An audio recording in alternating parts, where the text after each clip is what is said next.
Saat kamu menatap langit malam yang dipenuhi dengan bintang, sulit untuk tidak merasa kecil. Di tengah bentangan yang tidak berujung itu, muncul pertanyaan besar. Seberapa luas sebenarnya alam semesta ini? Apakah ada ujungnya? Apakah bisa diukur seperti kita mengukur panjang jalan atau tingginya sebuah gunung?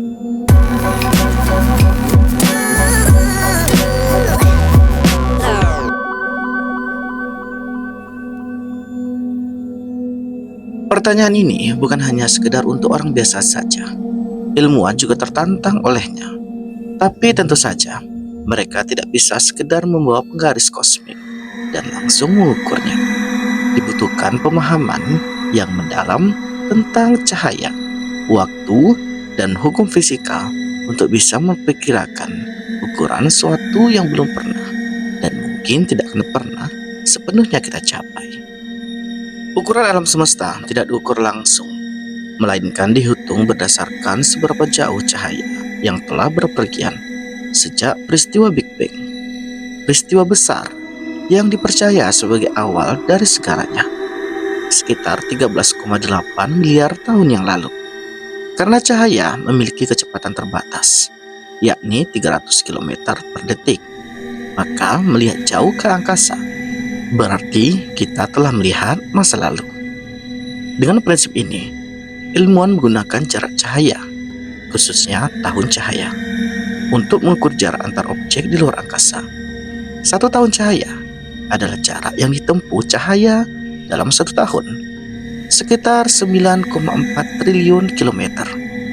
Maka, ketika kita melihat galaksi sejauh miliar tahun cahaya, artinya cahayanya telah menempuh perjalanan selama 10 miliar tahun untuk mencapai kita. Namun, karena alam semesta yang terus mengembang, jarak sebenarnya objek-objek itu sekarang jauh lebih besar dari jarak saat cahayanya pertama kali dipancarkan. Artinya, meski usia alam semesta ini baru 13,8 miliar tahun yang lalu, diameter alam semesta yang dapat diamati atau biasa kita sebut observable universe diperkirakan sekitar 93 miliar tahun cahaya. Untuk sampai pada angka ini, para ilmuwan mengamati radiasi latar belakang kosmik, cahaya sisa Big Bang yang masih terdeteksi hari ini. CMB adalah semacam foto bayi dalam alam semesta, memberikan gambaran tentang kondisi dan ukuran awalnya, serta beberapa cepat yang mengembang pada saat itu juga. Selain itu, ilmuwan menggunakan standar candles seperti bintang variabel Cascade dan supernova tipe LA yang memiliki kecerahan absolut yang diketahui. Dengan membandingkan kecerahan yang tidak kita bisa lihat dari bumi dengan kecerahan sebenarnya, mereka bisa menghitung jarak objek-objek tersebut secara cukup akurat. Teknik lain adalah pengukuran paralaks yang digunakan untuk objek yang relatif dekat.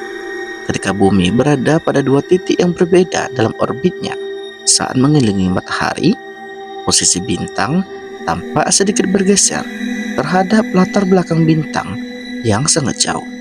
Dari pergeseran inilah, jarak bintang bisa dihitung dengan geometri yang sederhana. Namun, untuk galaksi yang sangat jauh, ilmuwan mengandalkan pergeseran merah, pergeseran spektrum cahaya ke arah merah akibat ekspansi alam semesta. Semakin jauh sebuah galaksi, semakin besar radiasi merahnya. Dari sini kita bisa hitung seberapa cepat galaksi itu menjauh dan berapa jaraknya dari kita. Gabungan dari teknik-teknik tersebut menciptakan sesuatu yang disebut sebagai Cosmic Distance Leader, tangga pengukur jarak kosmik.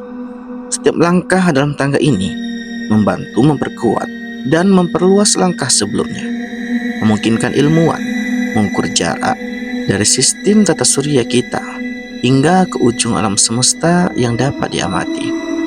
Tapi penting untuk diingat, yang kita ukur adalah alam semesta yang bisa kita amati. Bisa jadi ada lebih luas dan lebih besar di luar sana, tidak terlihat karena cahayanya belum sampai ke kita. Dengan kata lain, ukuran sebenarnya dari alam semesta bisa jauh lebih besar atau bahkan tidak terbatas.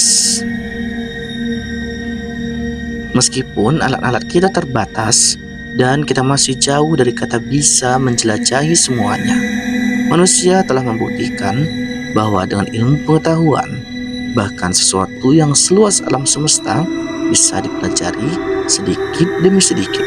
Setiap data, setiap bintang, setiap kalau cahaya dari galaksi jauh memberikan kita petunjuk tentang seberapa besar panggung tempat kita berdiri. Dan di tengah semua hitungan dan rumus itu, tetap ada ruang untuk keajaiban. Mereka mungkin bagian terindah dari pengetahuan ukuran alam semesta, dan menyadari betapa luar biasanya dan kecilnya kita, dan betapa luar biasanya hebatnya kita karena mampu memahami hal yang sebesar itu.